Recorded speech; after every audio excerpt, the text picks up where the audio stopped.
Hi everyone, we made it halfway through our week. I'm Rika Mutteraj, live in the KHOU 11 newsroom. These are the stories you guys are clicking on today. Let's take a look at one of the bigger stories today. A lot of you have been talking about this one, about those two former Houston police officers. Well, now they've been arrested by the FBI, along with a 911 caller. All of them arrested this morning in connection with that botched Harding Street raid. The FBI confirming all of this in a tweet, saying Gerald Goins, who is 55 years old, and 46-year-old Stephen Bryant have been taken into custody. They also arrested 53-year-old Patricia Ann Garcia. Again, she was the 911 caller, and this is all in connection to that raid that happened earlier in the year. The 9-count federal indictment was unsealed on Wednesday morning. It stems from that January 28th narcotics raid that happened in the 7800 block of Harding Street. All of this resulted in the deaths of Dennis Tuttle and Regina Nichols, as well as injuries to several Houston police officers. Federal investigators say Goins is charged with 2 counts of depriving the victim's constitutional right to be secure against unreasonable searches. It alleges that Goins made numerous materially false statements in the state search warrant that he obtained to break into that residence, that no-knock raid, no-knock warrant, I should say. They are both, Goins and Bryant, also charged with obstructing justice by falsifying records. We are looking into this story, and we're going to have the very latest. Chief Art Acevedo speaking about this earlier today as well. We'll have the very latest coming up on the 411. Okay, another big story that really, honestly, is just heartbreaking, especially we're a week out now from, a little more than a week out now from Thanksgiving. The Houston Food Bank still cleaning up after an ammonia leak spoiled more than 1.8 million pounds of food. It's a lot of food. The food bank saying that a fan broke last week in an area where the food is stored. It cut through a line containing ammonia, which is used to keep the food cold. So the gas spoiled 62 tractor-trailer-sized loads of fruits, vegetables, rice, and beans. Dairy products and meats were safe in a separate freezer and refrigerator. That's according to the director of communications at the food bank. But again, they started those repairs yesterday. They should be completed by Friday. In the meantime, all of the new produce that they've got, the perishables that they've been receiving, are being stored in refrigerator trucks in the food bank parking lot. As you know, those trucks usually are used for delivery, but are the food bank's emergency storage for perishables in events like this. So now, with fewer trucks available, keeping up with the deliveries is a challenge.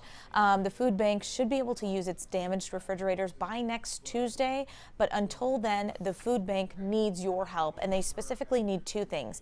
They need you to volunteer, and they need funds. You cannot make food donations to the food bank. So if you would like to help out the Houston Food Bank, again, just days before Thanksgiving, where they help so many families, you can either donate money or you can volunteer at the Houston Food Bank. So, of course, we have a link on our website, and you can check out the Houston Food Bank's website as well.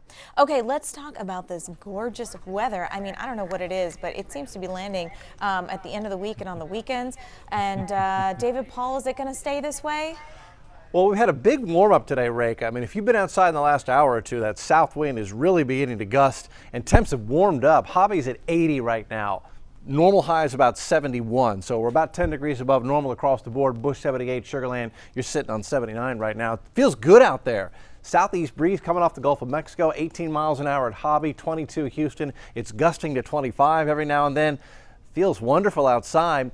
You can see what's happening across the country. Big warm up here in the middle part of the country, including Houston, while there's a big cool down happening out west. That's part of a winter storm that is brewing and will bring heavy snow to the Rocky Mountains and the mountains of the Sierra Nevadas in California here over the next 24 to 36 hours. Also flood advisories in Arizona and Southern California as this powerful winter storm comes off the Pacific. It's a Pacific system.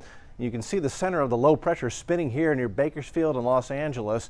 Came off the Pacific Ocean, so it's not as cold as the last several, but it is much more wet, and that means rain, flooding rains in LA and Phoenix tonight, tomorrow, and heavy snows will develop in the Rockies of Colorado. And this is interesting. That was the surface low location. Now here's where the low is centered right now at 34,000 feet, right on top of that surface low. So the system out here, the winter storm, is vertically stacked. That means it's going to be a slow mover, and so those flood conditions and flood warnings for Southern California and Arizona will last through the evening tonight. Here's the way this sets up and moves. Going into tomorrow, 3 o'clock in the afternoon, here in Houston, it will be breezy and warm and humid again. Maybe a couple of little showers, but rain chances will stay fairly low tomorrow. Tailgaters for the Texans, while it snows and rains out west near the Four Corners. Friday is the day when that front will actually come through Houston.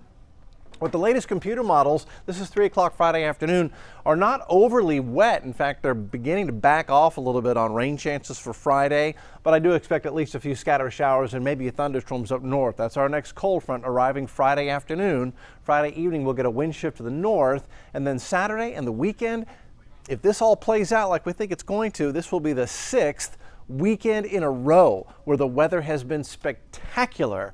It never works out like this. 6 in a row? We must be doing something right, Houston, because we're getting the good weather. Oh, and again, tailgaters. Tomorrow, it's Thursday night football at NRG. In the late afternoon, 70s. Got a 30% chance for a stray shower. I may have to lower that to like 10 or 20%. It really looks like rain will not be much of a factor for tailgating or the game tomorrow at NRG.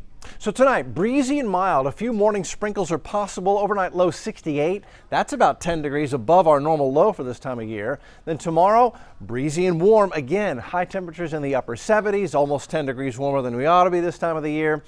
East-southeast breeze 10 to 20. Rain chance, I've got it just at 20% for tomorrow. Here's the extended. Keeping a 60% rain chance on Friday, but that's down from 80% earlier today. So we will get some rain and maybe a thunderstorm as the front comes through. And then Saturday and Sunday, 40s and low 50s in the morning, upper 60s in the afternoon, Saturday and Sunday. Just looks gorgeous. We will bring rain chances back as we go into Thanksgiving week. Thanksgiving week is looking a little unsettled for travelers. But the bottom line, warm and breezy out there now, and another beautiful weekend on tap. Everything updated on the 411 on the TV side at 4 o'clock. We'll see you then for a live update.